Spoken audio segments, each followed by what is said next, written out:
What's this say? Aw, no face cam. Oh, that's funny. Yeah, definitely not gonna show my face on Twitch for this yet.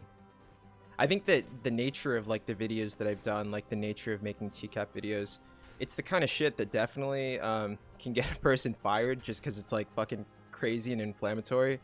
And I think the political shit that I would say, the political shit that I'm going to say, is probably equally unsettling for future employers. So I'm definitely not going to show my face yet. Yeah, though, instead of talking about TCAP, I've been talking about making political videos for a long time, and I set out to make a political video. Like, I watched the Trump Axios interview that was just released last night, and I was going to make a video, and it's just weird. Like, it's making the videos that I make, like, I don't really write anything out. I basically just talk, and it's like when you're delivering this long spiel, like this long fucking like speech, basically, it's hard to just like come up with it off the top of your head. So I figured it would be better to just like express my thoughts kind of talking like the way that I would if I was just having a conversation with someone. But yeah, the interview that was released with Jonathan Swan, the interview that was done on Axios, was absolutely ridiculous. I've never explicitly talked about my politics, but even if you're not a progressive, like even if you're on the right, I think that if you listen to what our president is saying with like an ounce of critical thinking, it's pretty obvious that this dude is completely bullshitting, that he doesn't really have a firm comprehension of what's going on, and that he's basically making it up as he's going along. What's that say? Chenzo, what is your educational background? I have a bachelor's degree, and I'm in the process of studying for law school. So, yeah, I want to be a lawyer. And one of the things that you have to know like really well to be a lawyer is logic. So like the majority of work that I've been doing and studying to take the law school exam is basically just going over like logical reasoning. And it's that emphasis on logical reasoning that really blew my mind when I watched the interview that was just released last night. So there's three things that I thought were just like the biggest takeaways, the biggest fails that Trump could have made. And the first is obviously his response to coronavirus. There's been over 150,000 people who've died from coronavirus in the United States. Over 1,000 people are dying a day. So of course, one of the first questions that's going to be asked in this interview is regarding America's dismal response to coronavirus. When confronted with the cold hard facts of how many people have coronavirus, Trump, he didn't even acknowledge it. I guess he did something that's somewhat strategic from his perspective. One of the ways that you could get someone to like one of the ways you could trick someone is to basically just insist that you're right. It's kind of fucked up, and it's really sad that human beings are like this, but it's like we tend to default to people who act like they know what they're talking about. So like even if you have no idea what's going on, as long as you say things like convincingly and confidently, people are bound to believe you. And that's exactly what our president did. He first mixed up the difference between the amount of people who have survived with coronavirus, who have just contracted it and survived, and he conflated that, mixed it up with the amount of people who've died from it.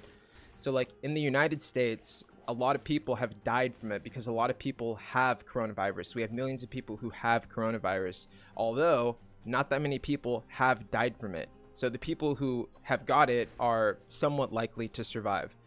So when confronted with the fact that a lot of people simply have coronavirus, not a lot of people have it and survive, but simply the fact that a lot of people have it, Trump didn't even want to acknowledge that. I was almost impressed by the way that he did it, because he didn't even want to acknowledge that he was just making it up. It was almost interesting. What does this say? You have very strong verbal acuity and critical thinking skills. Thank you, Chenzo. I've read a lot. I sometimes think that I like mispronounce words just because I've read words, and like if I've never heard a word spoken to me, and if I've just read it in a book, I'll probably say it, and I'll probably just say it like as I heard it in my head. You know what I mean? It's kind of difficult when you just like read something and you're trying to say the word and you don't really know like what it fucking sounds like. But I definitely don't come from like a privileged or like educated background. It's quite the opposite. I did really poorly in school, and my family is like working class. No one in my family's actually graduated college. I'm a first generation college student. So yeah, verbal acuity was not like I mean, I guess my parents were like as supportive as they could, or my mom was like somewhat supportive of it, but definitely not like about it.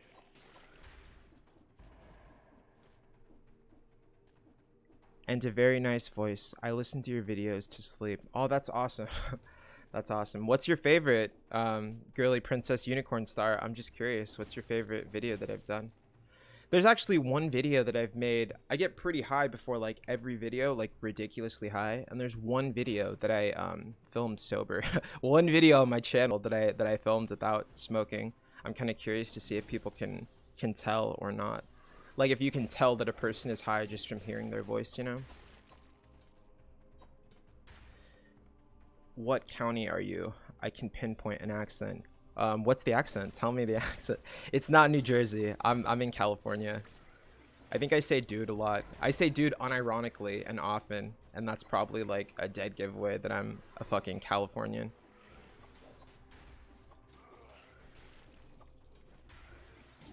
I think you said that. Oh yeah.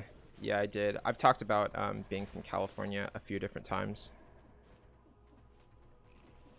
What do you guys think about politics? I mean, rather than just me like talking about stuff, like I would much rather have like a dialogue with people, even if it's not about politics, like if it's about whatever. Like I didn't really make YouTube videos to just fucking like talk to people. I kind of like made YouTube videos to like talk with people. That's always been like the goal, to see what people say and like what the disagreements are. That's definitely what I've been interested in.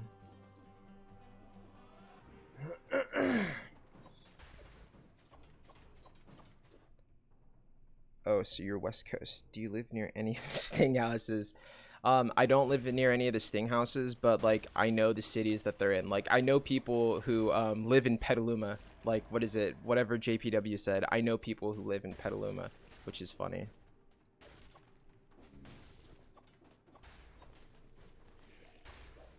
I am lib right on the compass. Conspiracy theories are very interesting to me. Dude, me too. Speaking of conspiracy theories, so I guess this directly links to the interview that I wanted to talk about. So Trump last week said that he wished Ghislaine Maxwell well. He said that he wished her well. And of course, Ghislaine Maxwell is the woman who assisted Jeffrey Epstein in procuring all of these young women to violate. Ghislaine Maxwell is a monster. She is, I mean, I guess it's arguable, it's debatable if she's as bad as Jeffrey Epstein, but she, in her own right, is a monster. And it's very interesting, it's very weird and fucking bizarre that Trump would specifically wish Ghislaine Maxwell well. And then he even doubled down on it in this recent Axios interview. Jonathan Swan asked him why. He asked the reasonable question of, dude, why did you ask this suspected child trafficker, why did you wish them well? And then Trump was like, do you know she's guilty? Do you know she's guilty? Which is very strange. It'd be one thing if you were like, okay, she's a horrible person, but I hope she doesn't get killed, right? Because Jeffrey Epstein was murdered. It'd be one thing to just say, oh, well, I hope that she doesn't meet the same fate as Epstein did. That's not an opinion that I share. I kind of think that she deserves all of the same kind of suffering that she subjected all of those countless young girls to. But if you believe that she should not be murdered in prison, fine, that's a respectable position. That's not the position that Trump had. Trump specifically was like defending her. He wasn't just saying like, oh, I hope that she faces the penalty of the law, like as in the court sentence, not vigilante justice in prison. He specifically was like, do you know that she did it? Do you know she's guilty? It's like, yeah, dude, why the fuck are you standing up for someone who no one else is standing up for? I don't think there's anyone else, certainly no more public figures who are like actively trying to lobby on Ghislaine Maxwell's behalf. So it's kind of ridiculous. I interpreted that as him hoping that she actually stays alive. Exactly. Do you think she's gonna name any people? I've already heard that what is it, like Bill Clinton has already of course there's a lot of shit on there. And in exploring the conspiracy theories, I've noticed that a lot of conspiracy theories, like the majority of them from where it seems to be, they cater to right-wing beliefs. So it's like Bill Clinton, Joe Biden, like These are nationally recognized democratic figures who unfortunately have these weird links to being predators or to just acting creepy in general. So I mean, it kind of sucks because like I don't want to contribute to like a right-wing takeover of the United States, you know? Like I guess I would feel somewhat responsible if I was talking nonsense and that nonsense actually made like if it led people to make political decisions, you know, if I just like called Joe Biden a fucking predator. But I don't know. I don't know. I guess I'm really looking forward to see who gets named. There needs to be some accountability for that kind of thing. Like any person, especially a powerful person who's doing shit like that, that's like some of the worst shit that you could ever do, and they certainly deserve to get what's coming to them. Hey, what's up, Aid Man? And yeah, it's just very strange that Trump would even talk about Ghislaine Maxwell in the first place. I think they had some kind of relationship, not a sexual one, but they knew each other in like social circles. He lived near him in Florida, and they also ran in the same social, like the rich socialite circles of Manhattan. But that's not reason enough to fucking wish someone well. It's just really weird that you would do that. Oh, dude, I'm awesome. I'm awesome. Yeah, like I was saying earlier, I wanted to make like a political video and then to like upload it onto YouTube or something, and it was just way too much bullshit. It's so much easier for me to just like talk. And I don't script anything. Like any of my TCAP videos I've never scripted. It's far easier to just like speak about shit. And it's probably far more natural and interesting to listen to. They all knew each other. It's one big club that we aren't allowed in. Yeah, dude, exactly. And it's pretty disgusting that that's the kind of thing that's going on behind closed doors. Like, it's pretty ridiculous. I mean, we see it on, you know, TCAP, and we laugh at these dudes on TCAP for doing it. And then when someone who is a very wealthy and powerful figure in society does it, like, it's not aired, right? It's something that happens behind closed doors. Like, it's something that people are killed in order to protect. There really is a two-tier justice system in America. Like it's undoubted, and that's one of the things that I've realized in like all of this law, like all of the stuff that I've been studying for law. Like it's ridiculous how much of a two-tier justice system there is. I mean, if you don't have any money and you're suspected of a crime, like what's gonna happen is you're gonna meet a defense attorney. Like the state will provide you a defense attorney. You'll meet the person. That lawyer will talk to you for like 5 minutes, and they'll tell you that they're totally underfunded and they don't have time for your bullshit, and they'll just like try and get you to accept a guilty plea for a reduced sentence. Like that's the criminal justice system in the United States. If you're poor, you're gonna meet a public defender who's some fucking jackass who's going to talk to you for a few seconds and then tell you to just plead guilty. And you'll probably the really fucked up thing is that oftentimes it does make more sense to just plead guilty than to fight a case, right? And like the state will try and make an example of a person if they take a person to trial and the person is guilty. I guess it's seen as a waste of taxpayer money. It's like, why are the people paying all this money when you're found guilty anyways? So maybe for that, and also for the reason of discouraging other people from trying to fight cases, most people accept guilty pleas. And another really interesting thing is the disparity in funding between defense attorneys and prosecutors. Prosecutors are easily prosecutors are easily receiving about 4 times like the amount of certain public defenders offices. So it's like, if the state is going to stack the deck that unevenly, like what do you think is going to happen when you go to court, you know? Like the resources that are in motion against you are so much, unless you have money yourself, like, and you get arrested. Yeah, you're usually better off pleading guilty, and it sucks. Then you're gonna lose everything you have, Mr. Gary. Exactly, dude. And then you lose everything you have, Mr. Gary. Oh shit. Have you guys seen this game? Is this game like is it translating well? It's kind of like glitchy on my end. But is it pretty smooth, or is it really choppy?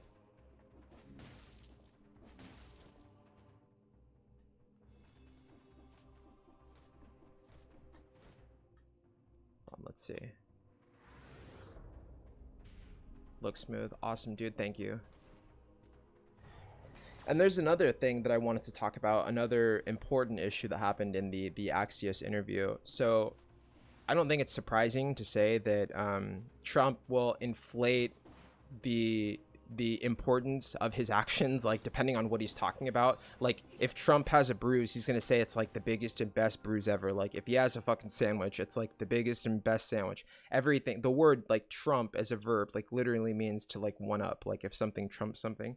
So of course, when asked about his relationship with the black community, Trump said that no one has done more for the black community than him. No other president other than Abraham Lincoln. That's what he said. He's like, minus Abraham Lincoln, no other president has done as much as I have for the black community.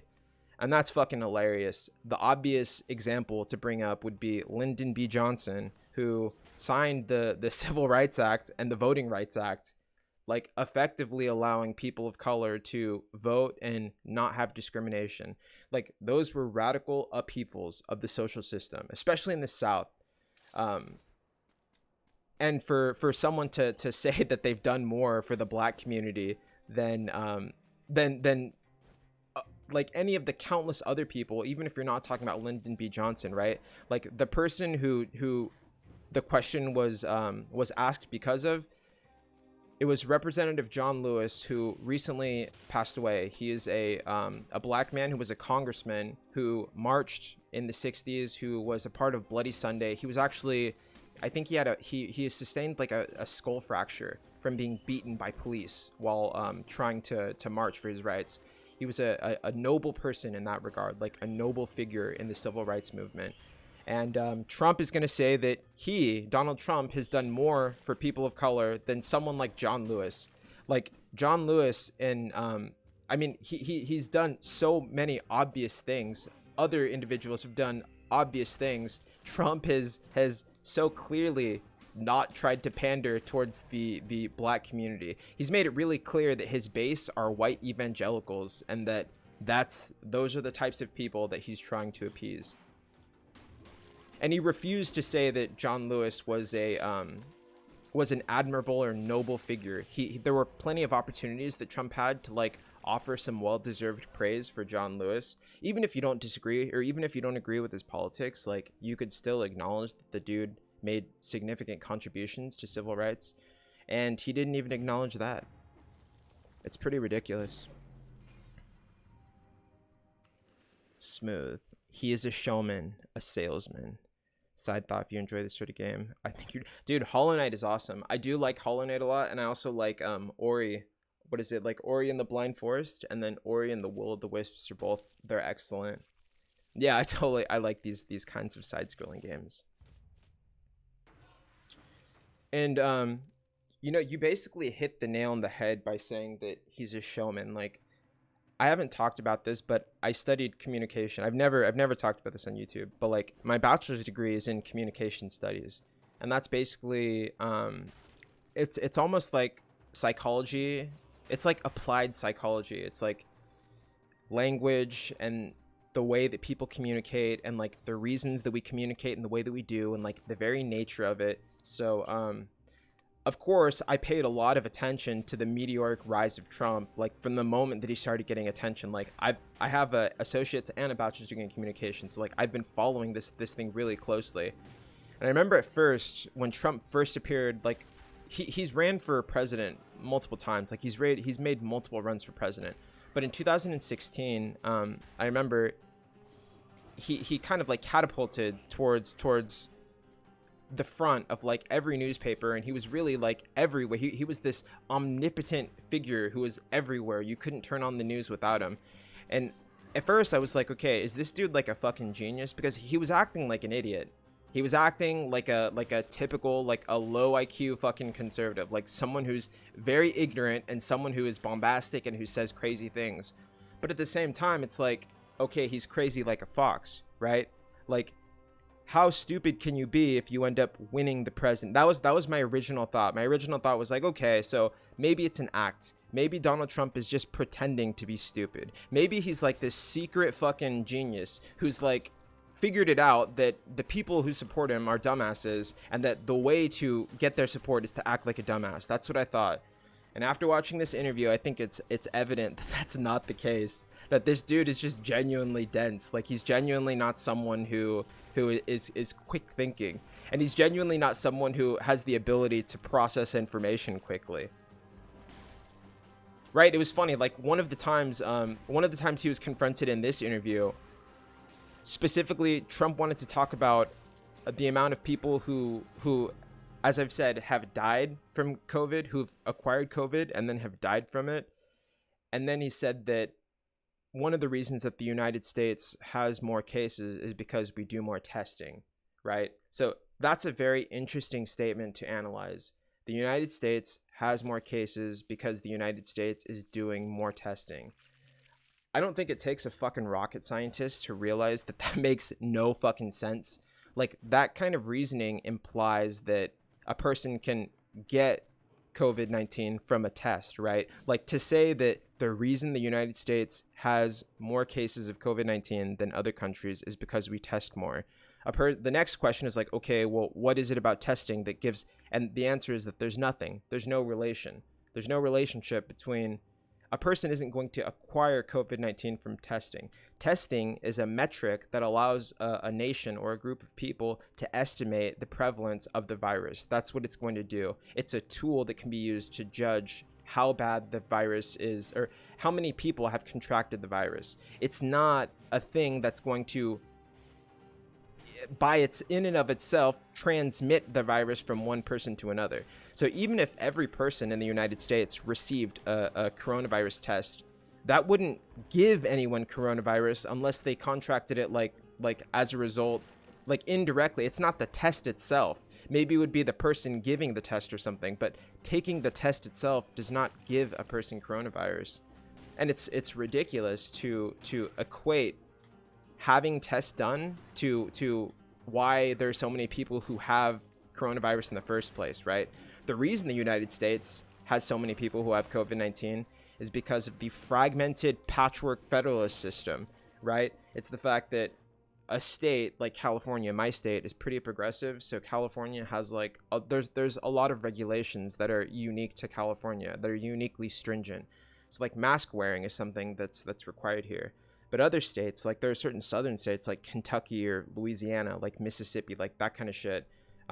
Not to target people from there, but those states are far more lax in what they'll allow. So it's like, even if you're doing really well in containing coronavirus in a state like California or in a state like New York, if other states that are in very close proximity to that state are not doing as well, the people are just going to travel.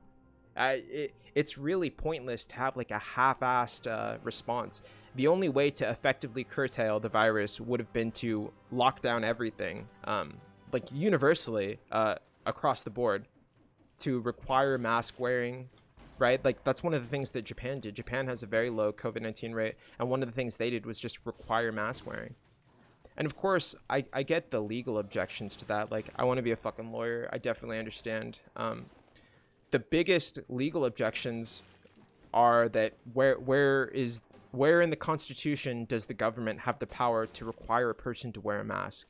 And that's a good question. It's a good question, and it leads to a good debate. And I guess the debate being like the usefulness of the Constitution right now.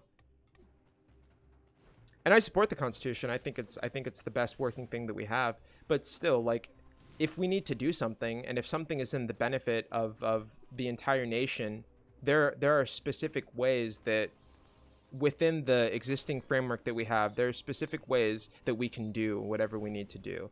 So a thing like mandating masks be worn, even like, I'm sure that a person could find some esoteric law, like some forgotten law that was like written like fucking 100 years ago that would allow for it, right?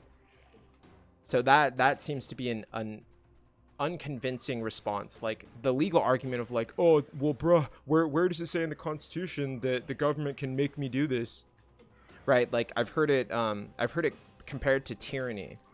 Like I've seen it compared that like to require a person wear a mask is like a form of government tyranny, and I think that's a completely absurd proposition. especially when it comes to safeguarding the health of a nation.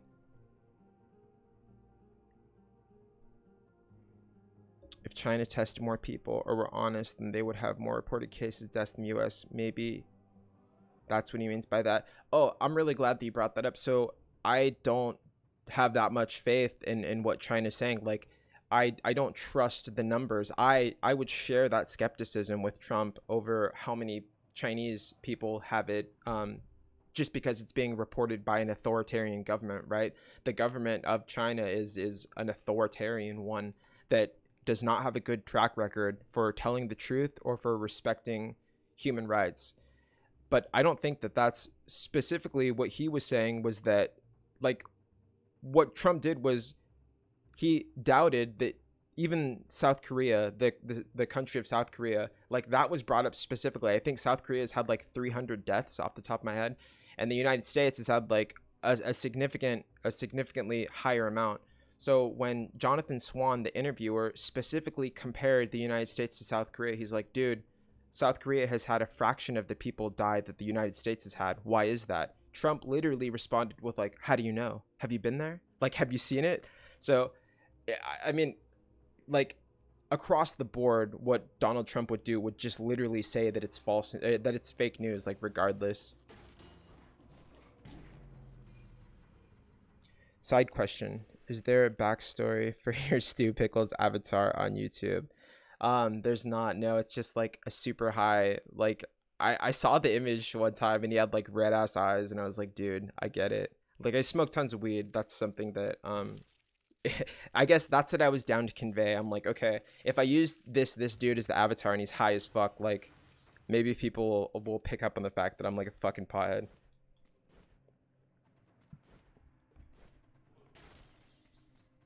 Speaking of, I don't know if I could say I'm smoking weed on Twitch or if they'll delete my shit, but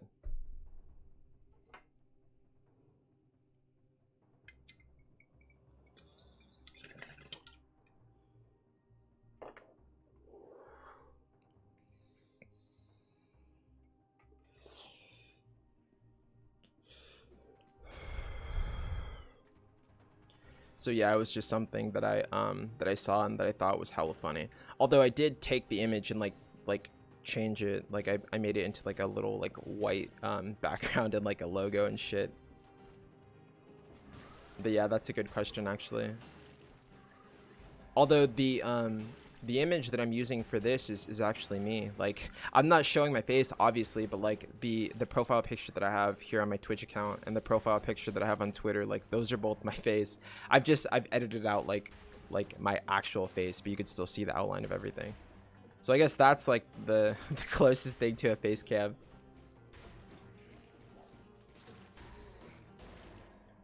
I'm prescribed it as a medical patient. You are so coherent and cogent that I would never have suspected. Really? That's surprising. I appreciate it. No, I get extremely high before. I've pretty much been extremely high before I record every video. I think it also makes it to where, like, it's way easier to laugh. Like, I get in this super good mood just because I've pumped my brain full of fucking chemicals, full of THC and other various chemicals. Like, I can't even help myself from laughing. Oh, like, the video that I was most high for, undoubtedly, was the Michael Willis analysis. Like, I can't even keep it together. I remember when I filmed the Michael Willis analysis, the very first time I filmed it, and like, I had everything going, everything was fine, and then my hard drive got filled. Like, the video that I was working on, like, I was about 80% done recording this video, and then the program just fucking shut off. So like, I was so pissed. I got super high after that and then re-recorded it. But yeah, it was hilarious. Like, looking back, that one is like, I can't even keep it together. It's kind of funny. And I've only smoked like a very small amount this morning. I've smoked like hardly anything. Do you find that it helps your thoughts flow more creatively? I find it much easier to connect different ideas and concepts when using. Oh, dude, totally. I think that it can, right? Like, if you're a little high, I think that it could be hugely beneficial if you're working on something, like if you're working on a creative project or something. But of course, if you're like mega high, then it's just, it could just be detrimental. Then it could just be like really slow. you know, like to where like things take a long time to process. And that's how I usually get. So, but no, there's a lot of benefits to weed. Yeah, I remember what state do you live in? I remember getting my weed card back in like 2008 or something. Like here in California, medical weed has been something that's been available for a while. And the system is such a scam. Like, what a total bullshit system. You know how it works in California? In California, you fucking call up a doctor, right? You don't even have to see them. I called up a doctor. I talked on the phone for like 2 minutes. Like, the doctor was literally like, what's your name? And I was like, my name. And then he's like, oh, so marijuana helps you? And I was like, yeah. And he's like, all right, I'm going to recommend you this indica, blah, blah, blah. Like, the way that it works is you pay a doctor for a recommendation. And like, I think that the recommendation, like, it only comes if they approve you. So like, you pretty much are guaranteed to get approval for the card. Like, I guess hypothetically, a doctor could be like, no, I'm not going to prescribe you this, but I've never heard of that happening. Although I'm really curious, I wonder if you went to get a weed card, a medical card, and you told them, like, what would happen if you're like, dude, I just want to get high, like, straight up. I wonder if the doctor would be like, I didn't hear that. They go, come again, I'm sorry. Or I wonder if they would just do it. They're all whatever, dude. I don't have time for this. I am in New York. Only got the card 2 years ago. People do that sort of approval in New York. Yeah, dude, it's kind of funny. I mean, it's kind of a fucked up system too, because it's like, I guess it's better than weed being illegal across the board, but at the same time, like, all it's doing is enabling certain unscrupulous doctors to make a lot of money, right? Like, the entire thing is a sham. They're gonna approve anyone who pays them, and it's like the doctors who are down to just fucking approve everyone of a weed card, like, they're the ones who are really profiting from the system. It sucks because we have to pay for the card, right? Like, I think it should just be legal. If it was illegal just across the board, like, there'd be no need for this fucking card. Like, there'd be no need for a doctor to give you this frivolous fucking prescription for weed.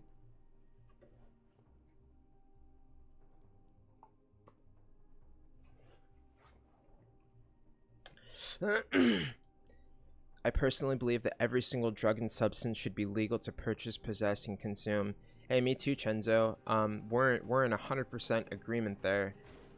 I think that in terms of harm reduction, in terms of personal liberty, like, this is one issue to where I actually will cite the Constitution, right? Like, life, liberty, and the pursuit of happiness. I think it's a pretty easy argument to make that under everyone in America being guaranteed life, liberty, and the pursuit of happiness, that might mean drugs. Like, that might mean weed. If weed makes you happy, it's a very simple argument that you could make. And not only is it like the good legal argument, I think it's also just the proper philosophical position. Like, why am I going to tell someone what to do? Like, why do I give a shit what a person does with their life? Like, life is it's so unique, and it's like, it's yours. Your life is yours. Who the fuck am I to tell you, like, what you could put inside of your body? As long as you're not hurting anyone, like, why do I give a shit what a person is doing, you know? That's always been my my mindset. Like, I'm definitely not a fucking busybody who's gonna who's gonna be like a moralist.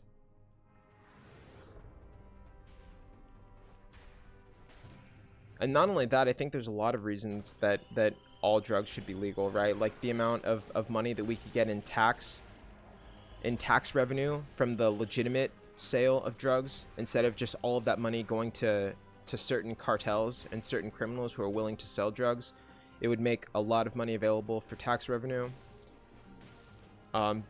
It's really difficult to argue that drugs should be illegal, and especially when you consider the cost of incarceration. So if a person gets caught with like a few pounds of weed or something, and then they get this lengthy ass prison sentence, like, not only have you done something fucked up to them, like, now you're gonna, what I would argue is, misuse the state's resources and keep someone locked up for fucking potentially decades for something that's not even like a crime anymore, right? There are still people who are in prison right now who have woken up in prison, who are like taking a shit in prison, like, they're gonna sleep on a prison cot tonight because of weed, like, because they sold a lot of weed, they were growing a lot of weed. Like, it's ridiculous. I can't imagine, and it's grossly hypocritical.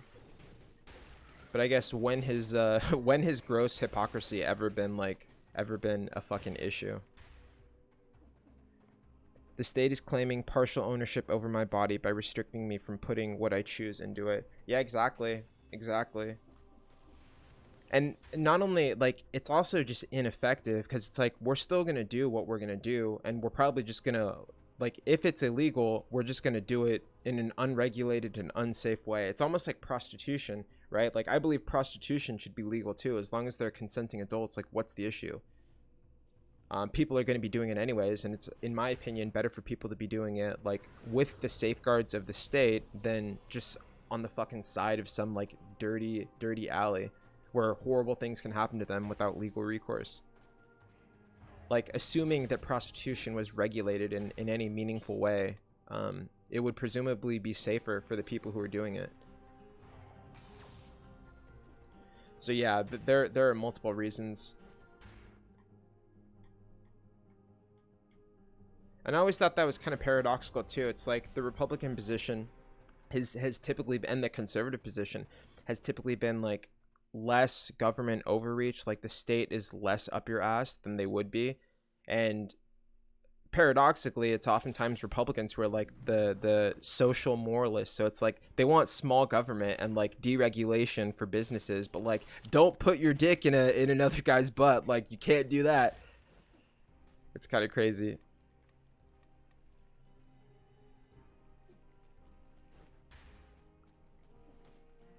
Some sort of a minarchist. Yeah, me too. Well, I guess it kind of depends like on what the issue is, you know. Politics is really complex. I think that's one of the reasons I was probably interested in it, just that it's really complex. And I think, like, I'm not sure if this is a common position, but it's not even that I'm driven by like the values. Like I believe in what I'm saying, like politically, like I'll be voting for Democrats probably for the rest of my life. Like I believe that like Democrats oftentimes are looking out for the working class more than the rich, right? Like I believe that. But I just like debating. Like even if my values weren't a part of it, like I think the simple act of debating, like the simple act of like exploring ideas and like refuting arguments, like that's fun in and of itself. I think it's just an added it's an added bonus that it's like meaningful. It's an added bonus that it actually matters and can make a positive in people's lives, kind of. Maybe that's fucked up, right? Maybe like most people are driven to politics just because they're total idealists, but I definitely think it's fun to argue. Like I'd be arguing anything. Like it doesn't even matter. I'm literally the kind of person who likes to argue and who does it for fun.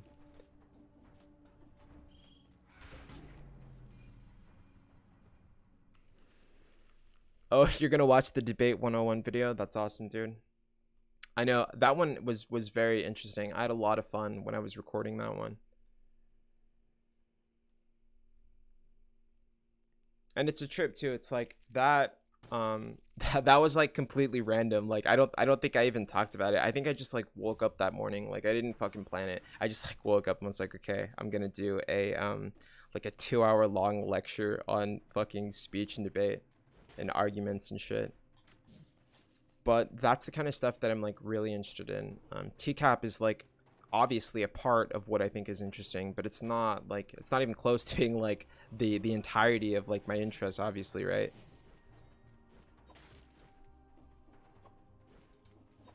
But I also kind of expect like no matter what I talk about, like if I make videos on any subject, there's going to be people who probably want me to make more TCAP content. I'm sure that you guys want me to make more TCAP content.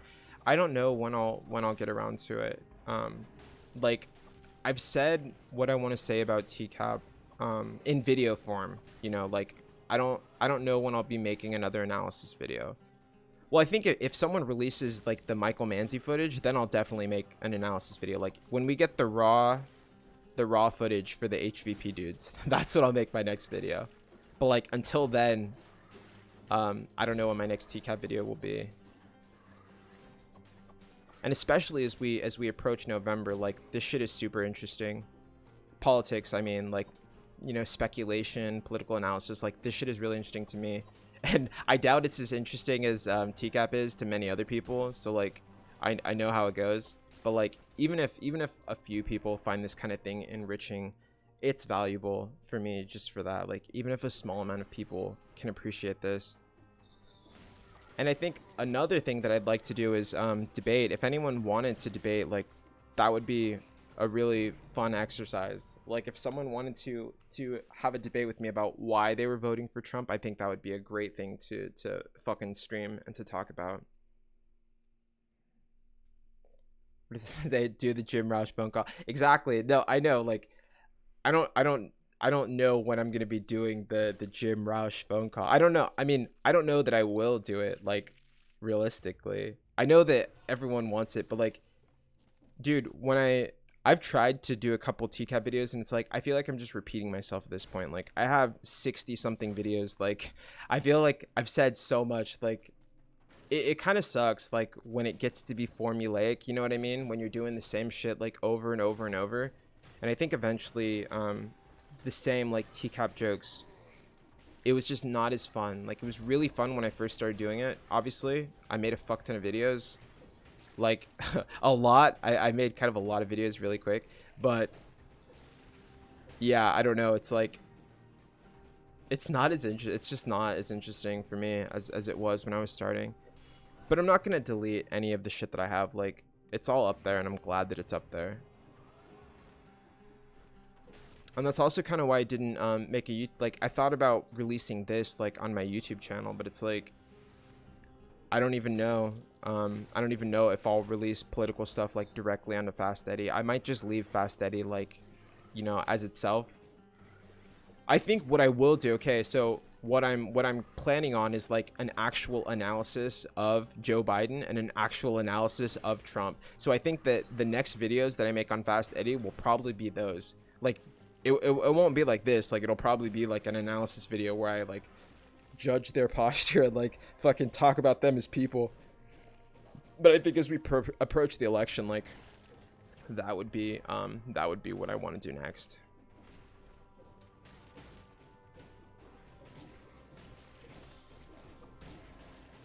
And there's so much to talk about, like, regarding like that kind of shit. Like, there's a lot going on between Joe Biden and Donald Trump that should be addressed, right? Like serious issues. I think regardless of your political persuasion, regardless of if you care about the news or not, like, this is a significant time in global history. Like, this is a uniquely significant time in global history. So like, shit matters. Like, everything that you do matters right now. And even if you don't vote, like, it's cliche as fuck, but like, even if you don't vote, like, you're still kind of voting, right? You're just voting for like the status quo if you do nothing. Yeah, and speaking of, so like, another reason that I'm critical of Trump, so Trump has appointed one of his allies to head the post office, like the US post office. And then one of the very first things that this Trump ally did when they gained control of the post office was to reduce the amount of reduce the amount of overtime that can be worked by the post office. What this is going to do, like, mark my words, this is going to be a thing that's done to reduce the amount of people who can do mail-in voting. So Donald Trump is fearful that the more people are allowed to do mail-in voting, the less people are going to vote for him. And he's right. Like, the people who are going to vote for Trump are typically low information voters who probably aren't going to wear a mask anyways, right? Like, they're not deterred by the coronavirus to vote for Trump. However, the people who would vote for Joe Biden in absentee ballots, like, that's a significant amount. Trump realizes that, and instead of trying to play fair, he's trying to like kneecap them. He's trying to make it to where like the United States Postal Service couldn't even have the capacity to like carry out all of the mail-in ballots that are being sent out. And it's a really shady tactic. It's like an underhanded way to try and secure an election. And it's shit like that. It's like, even if you're like a Donald Trump supporter, like, that's, I don't think that anyone could justify like that kind of stacking of the deck. Like, that's not the kind of thing that a person would do when they're on top. Trump is very fearful that he's going to get ass fucked in November. And I hope that he does.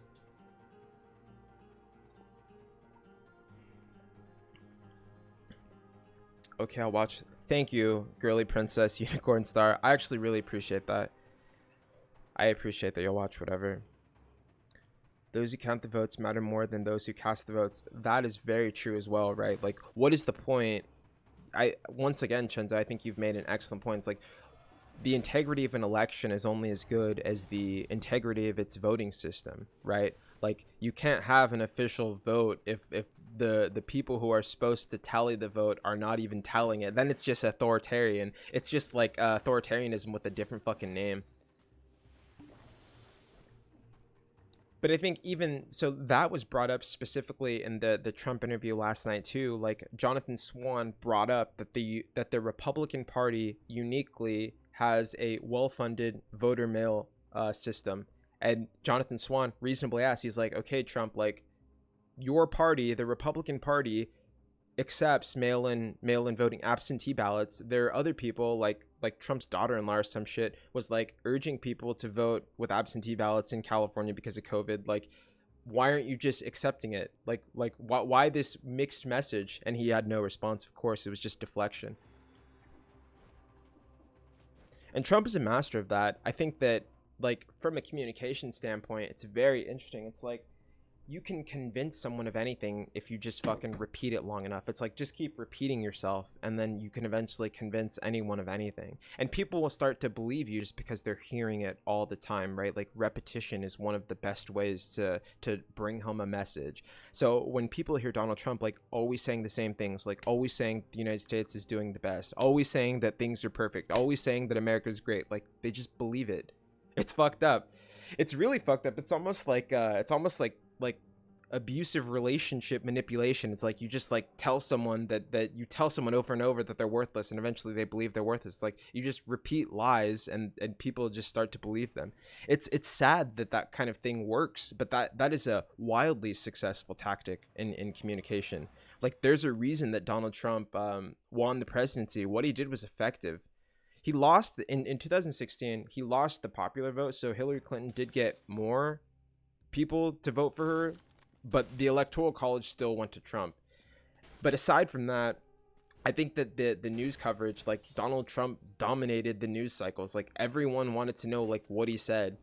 And Donald Trump also dominated the debates just because he was crazy. Like, no one could say things that, like, he said. Like, nothing was off limits. He would attack people. He would attack the way that they looked. He'd attack their wives. Like, he would attack, he would make disparaging comments about themselves. Like, he was willing to do anything to win. It was almost this like Machiavellian, like I'll do anything to win, therefore I'll win. But it was effective. Once again, it's fucked up, but it's effective. It's like that kind of cutthroat mentality. Like, it sucks that bad people often do well in life by cheating and by bullying, but that's kind of just the way that it is. And there's not really, I mean, all we could do is talk about it, or all we could do is, I guess, identify it.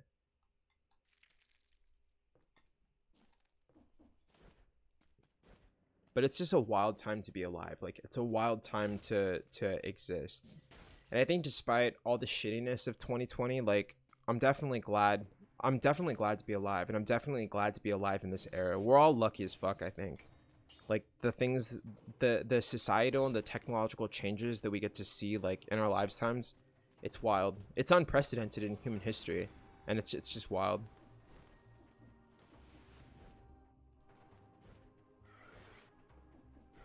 And it's crazy too, because, like, well, I guess maybe that's why, like, I take antidepressants, so I struggle with major depressive disorder, right? I've been diagnosed, like, by medical professionals, and I take pills for depression. And despite that, or because of that, things are okay. Like I see things as being okay. It's like, even if things are fucked, like, things are fucked, but it's almost kind of funny because they're so bad that it's like funny. Like, what are you gonna do? Fucking cry about it or laugh about it? So, like, yeah, instead of just like despairing over the fucking tragedies of our day, I'd much rather try and find proactive solutions, or I'd much rather appreciate the good that we have and try and use that towards making proactive solutions for our problems. Like, I embrace new forms of technology, and instead of viewing technology with apprehension, I view it with optimism. And that's probably something that's rare. I think a lot of people immediately equate technology with like surveillance or with consumerism and capitalism. Not necessarily, I would say. I'd say look at Star Trek, dude. Star Trek, the universe of Star Trek, the fictional universe of Star Trek. They have done a very good job of balancing like technological innovation with without unrestrained capitalism. This game is fucking crazy. It's like so fast. Do I take an SSRI? No, I don't take an SSRI, but I have taken an SSRI. Serotonin reuptake yeah, or selective serotonin reuptake inhibitor. I think, what did I take? I took 2 drugs. I was prescribed 2 different drugs when I was like 16 or something. I was prescribed Zoloft, which is sertraline, I think, and then Topamax. Topiramax, I think, is the name for it. But no, I've taken an SSRI, and I don't really think that it was helpful for me. Like, the one that I'm on now is called Wellbutrin, and it's very beneficial. I've taken it every day since 2016, and at this point, like, I've kind of just accepted that I'll probably take it for the rest of my life. Like, I don't even know when I won't take it. And I think that's kind of a crazy thing to realize, too. It's like, I guess no one really thinks that you're going to need something. It's like, you don't think that you're going to need a pill, or I'm sure that an alcoholic, like, before you get to that point to where you need to drink every day, like, you don't think you're going to get there. And eventually it's like you just wake up one day and you've been doing something every day. Like, I didn't really think about taking, because I take bupropion. I take 300 milligrams a day, which is like a medium amount. It's not a little. And I didn't really think about before I did. Like, I just started taking it every day because things were bad. And now I think I'll always will. I just, like, it's just how it is. I don't think everyone, and no one wants to be a drug addict, right? Like, I guess it's not really the same thing. Technically, I am a drug addict because I'm addicted to this I would say I'm addicted. I'm worried to come off of it, and I think that there will be some withdrawal. I talked to a pharmacist, and they were like, yeah, there will probably be some withdrawal when you stop taking it if you take it abruptly. But yeah, it is what it is. It's like, and I don't think it's that bad. Like, that's what I mean. Like, I guess if society collapsed and like I didn't have access to any more bupropion, like, that would suck. I'd have to like deal with the end of the world and deal with a withdrawal. But like, absent of that, I don't think it's that problematic to just be a drug addict. I'm not saying you should be a drug addict, but like, if you just need a drug to survive, like, I don't think that's much of an issue, you know?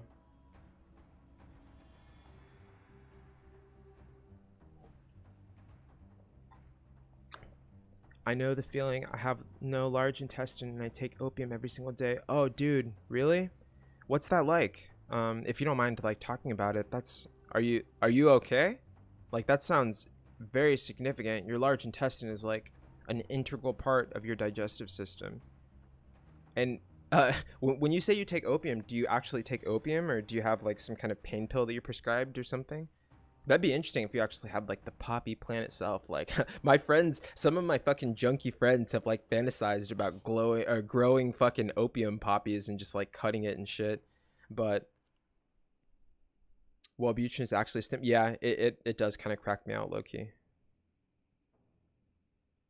Perhaps you are somewhere between dependency and addiction, dude. Dependency and addiction is like, it's a very interesting. It's very interesting to explore the connotations and the definitions of each, right? Like, where does dependency end and addiction begin? Those are interesting questions, and I think they're subjective, of course, but I don't know. I tend to be more critical. I try to be honest with myself, really. Like, I try not to lie to myself, like, when I'm doing introspection. So like, if I had to say, for instance, like marijuana, like, I'm addicted to marijuana. I don't think I'm dependent on it, but maybe I just say that because marijuana has this negative connotation and the word addiction has a negative connotation. You know what I mean? Like, I maybe it's just because I'm being hard on myself and I just say that I'm addicted to weed. But exploring maybe the difference in psychology or something. Like, what is the difference between dependency and addiction? Like, to depend on something and to be addicted to it. Like, does depend just mean that you could go without it? I think that dependency and addiction, like, they have colloquial meanings, like they have meanings among just everyday people, and then they have like medical meanings. I wonder if there's like a medical definition and a distinction. I'm sure that there is, but I guess that'd be interesting to think about that. Drugs have made my life so much better, dude. Me too. And you're doing better now. I had it removed surgically in August last year because of ulcerative colitis. Oh, dude. Ulcerative colitis. What's that? Fuck. I think I've talked about it before. Like, I used to work in a medical field, and I am kind of familiar with that. Like, I've talked to people and like have I hope you're okay. Like, I hope you're doing good, dude. Because yeah, that's no joke. That's no joke. I used to take all sorts of opioid pain medications, but now I self-administer the opium with a syringe in the form of oral tincture. So is it, are you getting it compounded from a specialty pharmacy or something? If you don't mind me asking, or if you don't mind, I guess you could like whisper it or something, but that's really interesting, dude. If you felt more comfortable whispering, you could whisper it later, but that's really interesting. And then dependency does not imply compulsion. Is that the difference between the two? That would make sense. That would absolutely make sense. Yeah, I think that there's definitely a compulsion that I have for marijuana. What do you think? Like, do you ever find yourself like holding your opium dropper like without even realizing it? Sometimes in the morning, like before I've even smoked any weed yet, like I'll pick up my bong and I'll just like put it to my lips. Like, you know what I mean? It's almost like muscle memory. It's like without even making a conscious decision, like the bongs, it might, like sometimes I've even like taken a hit and it's like, what the fuck am I doing? Just because I've done, I did that in a Zoom meeting with my class. I was sitting right here at my desk, like my normal spot, and I was in a Zoom meeting, and I just reached for my bong and took a hit. Like I spaced out. Like I'm so used to just smoking all the time right here. Like I just took a fat hit during my fucking class.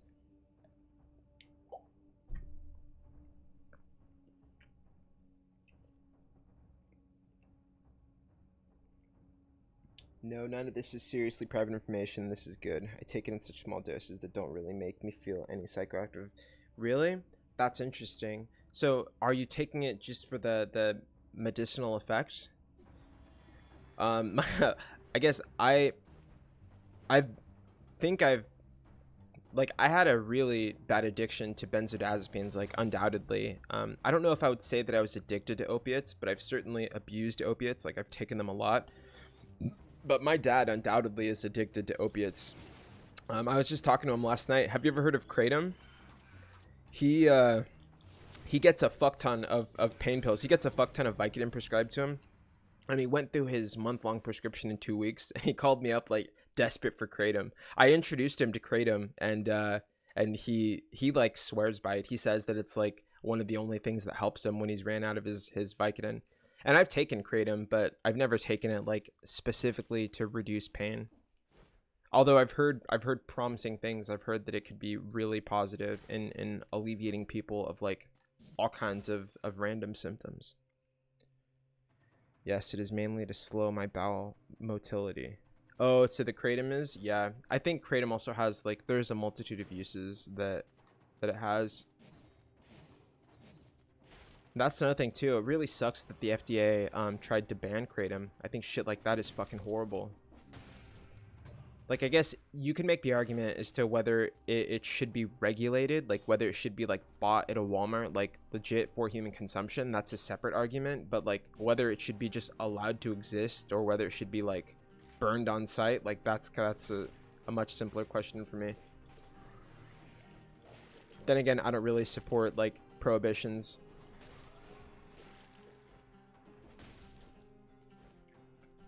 Kratom is hit or miss, contains alkaloids that wait, what was the first time you smoked? How about this? Guess how old I was when I smoked weed. If any of you guys have smoked weed, put the age, but guess how old. I was very young. I was way too young. I guess my background is not academic at all. Like my family's like, I don't want to say a criminal, like my dad wasn't a criminal, but he was like, I guess maybe a petty criminal is like, he worked and stuff, but he just had like drug, like my father had like drug problems like his whole life. He was like, you know, struggled with like jail and shit, struggled with like DUIs. Like drugs really fucked his life up. And from a really young age, like it's kind of sad, but I knew that I would be the same way. Like I knew that I knew that drugs were something that I was gonna get into eventually. Like I remember being very young, like from a very young age. I remember interacting with my dad when he was like fucked up, and I remember like being really young, like 8, you know, 9, and like figuring out that, okay, when dad smells like beer, like he's not gonna make sense, like he's gonna talk nonsense, you know what I mean? He's just gonna be a drunk ass. And I saw that it was something that he liked, and I was like, wow, must be fun. There must be a reason why my dad's always getting fucked up. Like it must be fun to do it. So wait, what's that say? Were you 9? I wasn't 9, maybe 11. Very close. I was 12. You guys are very close. Chenzo got it. I was 12. Which I think is young. I don't think that many 12-year-olds were smoking marijuana. Or I don't think that many 12-year-olds are smoking marijuana. I'd hope not. Like, even if I support marijuana usage, but I think that maybe it's not good for 12-year-olds to do. Although it was what I did when I was 12. But no, it's kind of sad. I always knew that I would do drugs. I knew, like, same with tattoos. Like my dad had fucking like, he has tattoos like on his arms. Like he had a tattoo like on his hand. Like I knew that I would get tattoos. I knew that I'd get tattoos on my arm. And I as soon as I was like, I wasn't even 18. Like before I was 18, I had my friend give me like a few tattoos. Like I have tattoos, and I knew that I'd have them like my whole life, even when I was little. You know. I guess it's kind of fucked up. But it is what it is, right? Our pasts make us who we are. And rather than lament that fact, we might as well just accept it, embrace it, and own it. And I talk about this a lot in my videos too. Like, I'm really into philosophy. I don't know why. Maybe it's been like as a cope. Maybe that's what my interest in philosophy was. But it's like, when I was in my 20s, like I needed a reason to live. Like I guess my interest in philosophy stemmed from this burning desire to like find a reason to live. And that's really sad too. It's like eventually a person with depression, like you might reach this point where you're like, things suck, and it's like, why even live? Like it's basically just being suicidal. And I found a reason to live with philosophy. This is a question that countless others have asked before us. This is a question that's old as humanity, right? Like why? One of my favorite philosophers, Albert Camus, the first line of his book, The Myth of Sisyphus, is, there's one truly philosophical question, and that is suicide. And it's like, he's right. Like before any other philosophical question, before you decide whether the earth, whether there's 3 dimensions in reality, before you decide whether we live in a solar system with 5 other planets or whatever, like before any of those things, like you first have to decide, like, why even keep living? Like every day we have to do things to perpetuate our life, but it's like, why? You know, like why? What's the reason? Is it just autopilot? Like, is that the reason? Is there a reason under that, right? Is there some mystical reason, a belief in God? Like a lot of people, whether it's just not something they think about, it's just something that you know, is second nature for whatever reason. Like some people might not need a reason to live, but a lot of us with depression, I think that philosophy can be a really good way to cope with shitty feelings. You were born in the middle of the 90s? I was born in the early 90s, the very early 90s. I think I've talked about, I don't know how old I sound, but I'm in my I'm in my early 30s. I'm in my very early 30s.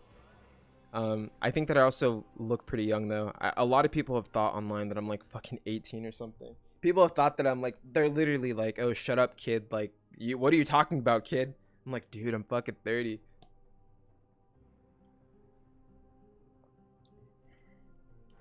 I have not done that well in this game, but it's not really that big of a deal.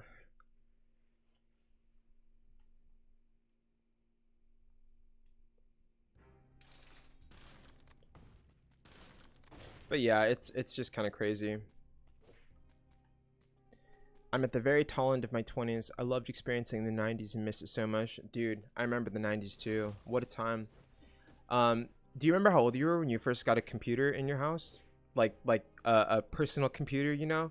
Like, dude, if you're in your late 20s, like we're probably very close in age. Like we're kind of the generation that like remembered what it was like before a computer. Like I remember distinctly what it was like before computers were this indispensable thing that they are today. Like back before you could just Google something, you know, like in your living room, like information was slower. It's like everything was so, it was like you would walk to the fucking Blockbuster and like pick out your movie out of their very limited selection. You know, there wasn't the vast archive of the internet to choose from. Like you could only choose from what was fucking in front of you. Like what was on the fucking movie shelf.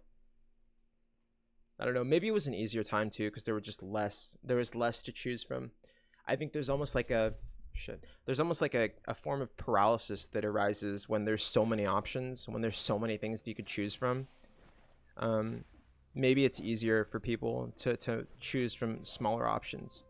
You know, it's like a simpler life, I guess. But I don't necessarily like a simpler life. Like I said, the 90s were awesome, and I'm glad that we grew up in them. But like, dude, I think this is the time to be alive. Like, it's crazy. There's just so much. There's so much craziness. It was 1995. I played Lego Island, dude. Exactly. Did you play it on like PC or PlayStation or something? Like those kinds of games. Do you remember games in the 90s? Like games in the 90s were fucking hard. Games now are this game that I'm playing presently is kind of difficult, but like this game is a throwback almost to like the difficulty level of certain 90s games. Like I remember on Super Nintendo, like before there were fucking saves on certain games, like you would just have to turn a game on and then beat it that run. You know, like if you started playing The Lion King on Super Nintendo, there was no continue game. Like you had 5 lives, and when you fucking died, you died. It was just a very different time. It was a very different time to live and a very different time to like play video games. When's the next analysis coming out? It's probably pretty soon, but it's gonna be an analysis on Joe Biden and Donald Trump. Like I don't know when I'm gonna, as I said this earlier, but like I don't know when I'm gonna get around to making another TCAP video. I'll definitely make a video when Michael Manzi and Gentile's footage is released. But yeah, I don't know how much more TCAP content I'm gonna make like as a content creator. Life before the internet was beautiful in a quaint yet mysterious way, dude. Absolutely, absolutely. And it was exactly, it was quaint, like you're saying, like it was almost like smaller. It was like a cottage, you know what I mean? It was like the difference between like a rustic cottage like in this nice little fucking forest, and then like the hustle and bustle of New York City. You know, like nowadays like things are crazy. Our phones are glued to us, like sensory overload. You know, we have attached at our hands like access to the entire sum of human information through the internet. A lot of, how about that, dude? Like back in the 90s, like it was like, hey, what's the answer to this? Like I don't know. It was like, well, okay. Like now we can just Google things. You know, now we use the internet immediately to answer questions and to verify things. Like back then, like fact checking was entirely different. And linking back to Trump, I think that it's easier to like bullshit. It was easier to bullshit in the 90s. Like it's way easier to like lie to people and con people like without the internet. Like modern technology is capturing everything that we do. So if everything is capturing everything that we do, and like there's so much more that we get to see. Back in the 90s, we'd only, like the way that we would acquire information would be like through the news, right? And the news was tightly controlled, so we weren't getting like the truth. I would say we were getting like whatever the bias was of newscasters. Like now, because everyone has a smartphone and because everyone can record anything, it's like we can just see things directly. Like this fucking Trump interview, it might have been doctored, it might have been spun in specific ways in the 90s, and we wouldn't have any access to that information. But now we get to see, like we get behind the scenes on everything. Like everyone has a cell phone. Like if the slightest inconsistency arises like in a story, we're fact checking it in real time. Well, that just wasn't possible in the 90s. Like information traveled significantly slower.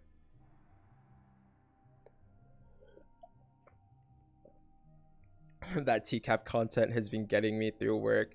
I know. Thank you. Like making the TCAP stuff has been so awesome. In a way though, it's almost kind of like, I don't want to say that it sucked, but like I know that anytime I do something like online, well, anytime I do something as Fast Eddie, like I know that people are probably going to want me to talk about like TCAP.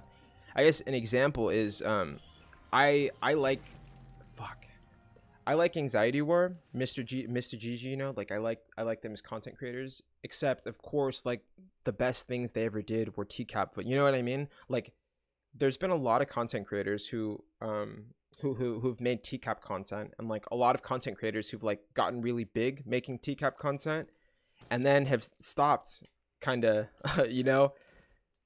That's what Base Shaman did. Base Shaman was like exclusively he was specifically like a Lorne content creator, and then he just, I guess at some point decided that he wasn't going to, or I guess he kind of rebranded himself like to encompass more than that. But I guess that's kind of what I'm more going for. Like I'm not necessarily saying that I'm never going to make TCAP content again. Like I'm definitely down, but I would like to start making more content that was not TCAP related. And I'm aware that it's probably not going to be like as successful as TCAP.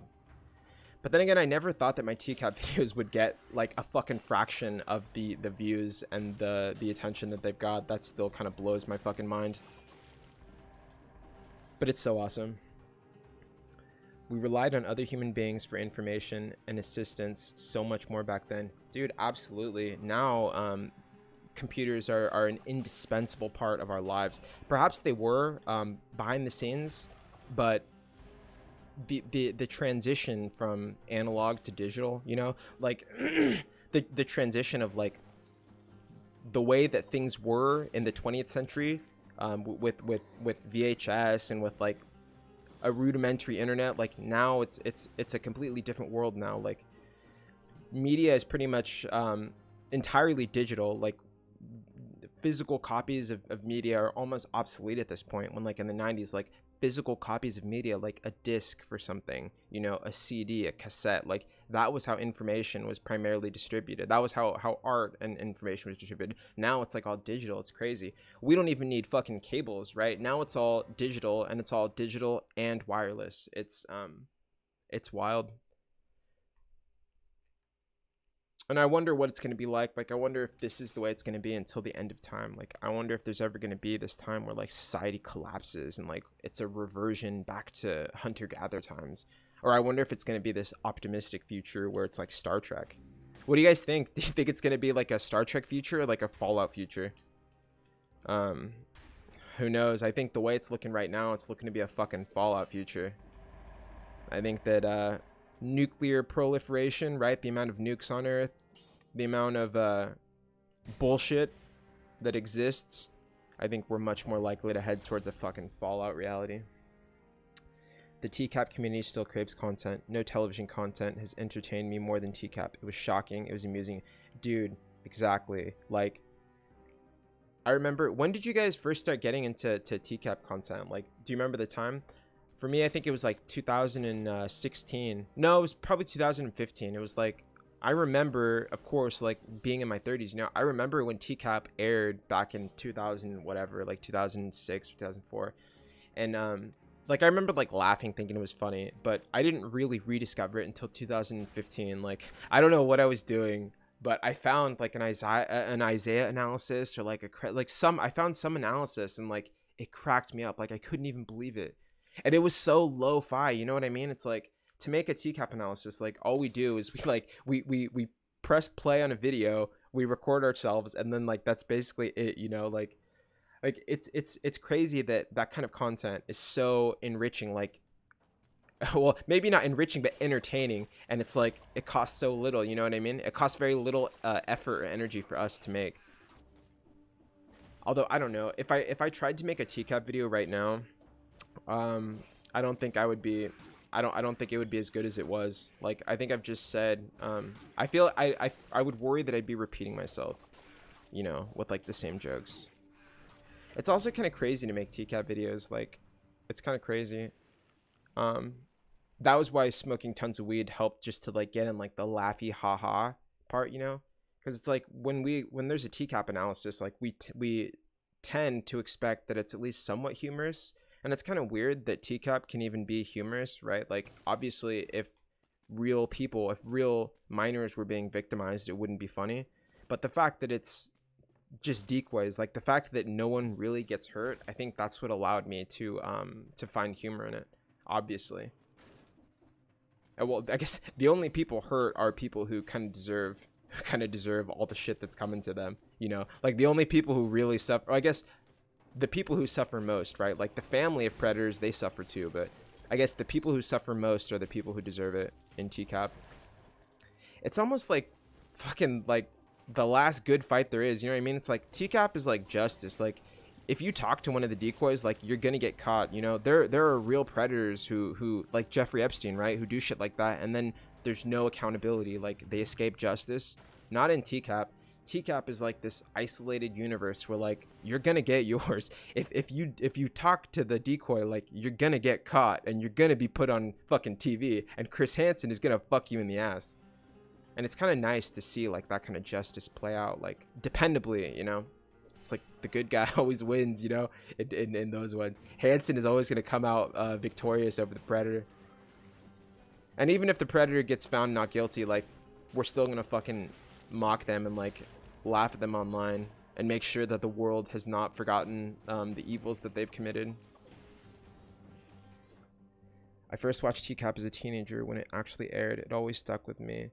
When did it first come out? In like the mid 2000s, right? Like I remember it too. I remember writing a fucking I wrote a thing. I was in journalism in 7th grade, and I remember my 7th grade journalism teacher assigning us an essay on perverted justice. Like this, I remember, I don't remember what her name was, but I remember this like old lady like discovering TCAP and then like thinking it was awesome, and like having us write something on how awesome it is. But yeah, it was definitely, dude. And I think the reason that they stopped doing it, like, isn't it because of that guy who killed himself, like Louis Conrad, the attorney general who killed himself, and then his sister fucking sued NBC for like $1 bajillion. It's such a cash cow. Like the next people who seriously take up that torch, like they're gonna make so much money. There's such an audience for it, you know?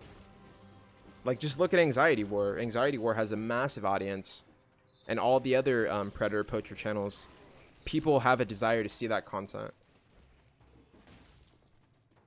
TCAP didn't air where I live, so found out about it last year on YouTube. It's the best thing ever.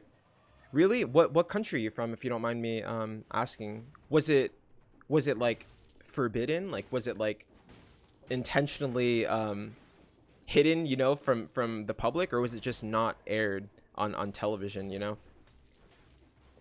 But yeah, I've heard that there's other spin-offs of TCAP in other countries that are like wildly successful too. So it's not even like TCAP is uniquely it. Like it's the whole setup, like it's just interesting. That's like Cops, you know? But yeah, it's of course, like it makes for excellent TV.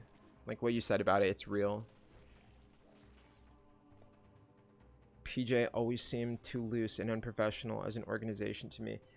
And that's exactly the kind of criticism, like that's what I mean for some of the new predator poacher channels. It's like in order for them to be taken as seriously as Chris Hansen is or was, they would have to really step up the professionalism, because I don't put much stock in the words of like some random person online, you know. It helps to have a little bit of credibility, and it's like when law enforcement and Chris Hansen are both saying that this person's a predator, like I think that those two sources are credible enough to safely say for our purposes that they're a predator. Much more so than just some random person online who's like, oh, I talked to this guy and he's a predator. Because right, it's like the power that we wield in making these videos, like, you know, talking shit on people, like if someone made a video of someone and they actually were innocent, like that would be fucked up, you know. Like if you made if you framed someone, literally, if you literally framed them, that would be fucked. But like if there's legitimate people and legitimate organizations who are performing these things, then we don't have to worry about that, you know. Then credibility is not an issue. I like Anxiety. I think Anxiety War has credibility. That's probably the only real predator poaching like entity besides Chris Hansen online that I would like say I just believe at face value. Other ones are probably telling the truth, but it's like, you don't know for random people. People just say crazy things online. Safety, credibility, and professionalism are lacking in amateur vigilante channels. You're from Sweden. That's awesome. What's it like in Sweden? What's the situation for COVID-19 like in Sweden? I'm very curious. Sweden gets a bad reputation from a lot of right wingers as being this like socialist dystopia. Like the perception is that like money is worthless there. Like, oh yeah, people have a living wage in Sweden, but like if you go to the doctor, you'll wait for a year, and like if you go to buy bread, it's gonna be $1 bajillion. Like there's a lot of there are vast attempts to paint Sweden as this fucking horrible place, but I highly doubt that it's like that. I would love to go to Sweden. I have a lot of respect for the Scandinavian models of government, and I think the Scandinavian people are statistically some of the happiest people on earth. Of course, we can't say that they're happy because of the socialist government, right? But like, I don't know, maybe. No, see, that's the kind of reasoning that as a lawyer, like, I'd get bitch slapped for. Causation doesn't equal correlation, right? Correlation, causation, distinct things that don't necessarily mean that one follows the other, right? Like I was saying with the Axios interview with Donald Trump, doesn't follow the other.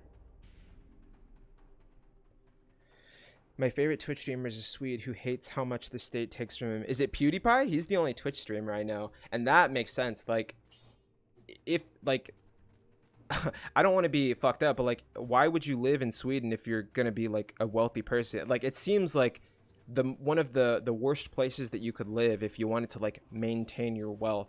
Like, I don't think that I'll go into tax law, but one of the areas that a lot of lawyers make a ton of money in is tax law. Like one of the most lucrative things for a lawyer to do is to just help rich people like filter their money overseas. There are unending opportunities for that. So it's like, if you're gonna be a Twitch streamer and make a lot of money, like why live in a country that's gonna ass fuck you every time you try to pay your taxes?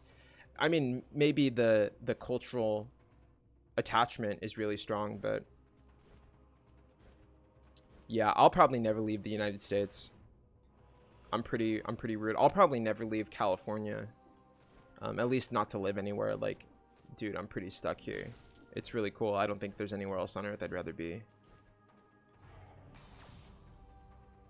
Not Pio. It is a fighting game. Content creator. What other games are you interested? Who is it? That'd be interesting to check him out. I'd totally check him out, dude. And what other games am I interested in? Pretty much like, I like this kind of game, like a side-scrolling game, and I also like strategy games. Although I really haven't been like I haven't been paying that much attention to what I'm doing on screen. I've basically just been trying to like alternate between reading chat and fucking playing the game frantically and probably poorly.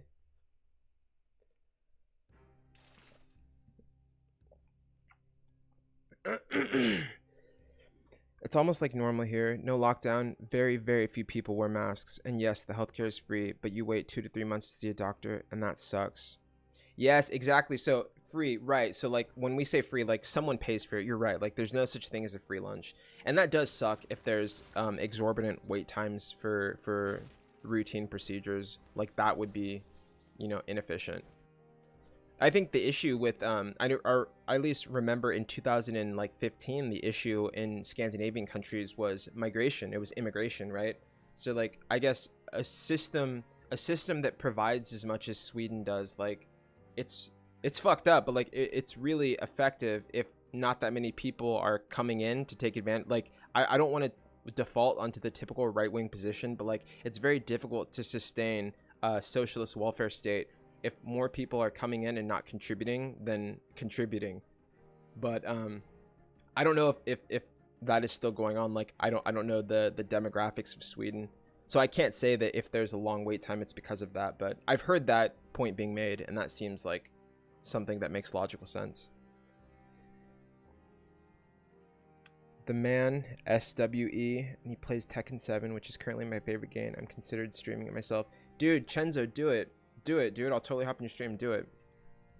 Are you gonna stream on like PlayStation or on a console? I'm on my gaming laptop, and this is not like it's a decent machine, but it's not like something that I would probably stream a demanding game on. Like I can stream a pretty low spec game like this effectively, but one of my favorite games is The Forest. It's like a really scary, I like scary shit. I love like horror movies and like scary games and shit. I would love to stream some fucking scary games, but all of the scary games, or at least most of the scary games that I like, are pretty demanding with specs. What is it? Darkwood, I think, is like it's like a kind of pixely top-down horror game that was pretty cool. That was low spec. I streamed that on YouTube, I think. That was like one of the first things I streamed. Actually, the first thing I streamed on YouTube was Cuphead. That was a blast. Cuphead is fun. I got fucked up though. I definitely don't I don't play it as much as I used to. The planet currently depends on monopoly money. What does your cash actually represent? Why does it have value? What a brilliant question. Like, what an interesting thing to reflect on. What does your cash actually represent? A promise.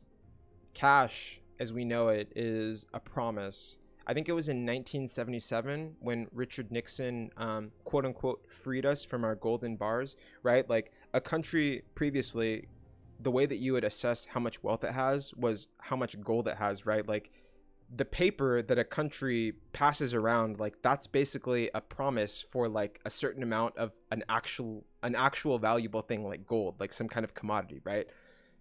The fact that gold is no longer directly related to our cash, like the amount of gold that we have is no longer directly related to the amount of cash in circulation, like it's a promise. Our cash is basically just a promise that this piece of paper I'm holding has value because the United States has a military. I think that's basically it.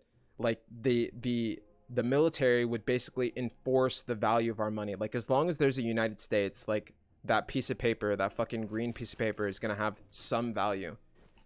And I think there's also a startling amount of $100 bills that are not even in the US. Like the $100 bill is one of the best ways that a person, like in any country, like fucking Colombia, Somalia, like if you want to just maintain wealth, like it might not make sense to invest in that country's currency if the government's unstable, but the United States is a very safe investment. Like if you have your money in cash in United States dollars, like it's not like a good, I'm not saying it's a good place to store your money, but it's probably better than some other countries. It's probably a more safe bet that it's going to maintain its value than some other countries. And then why does it have value? Yeah, exactly. I guess why does it have value? Because we say it has value because we all agree to play the game, and the military implicitly agrees to enforce the value of it. You know, like if someone tried to eradicate like dollar bills, like if someone tried to move in on the United States, like they'd be met with force. They'd be met with supreme military force. I stream a lot on PC and I play a bit. What's Valorant? I've never heard of Valorant. And then cash is dead. Yeah, that's very interesting. What do you mean by cash is dead? I'd be very interested to know. Debt is kind of a trippy concept too. Like the way that debt functions for economies is like different than the way that debt functions for individuals, you know. Like a debt between nations can almost be like a promise. It could be like a gesture that the two economies or the two governments are just going to be linked together, that they're cooperating, you know. But I think the very fucking state of geopolitics is so fucked. It's so fucked and it's so confusing, and there's really a lot going on.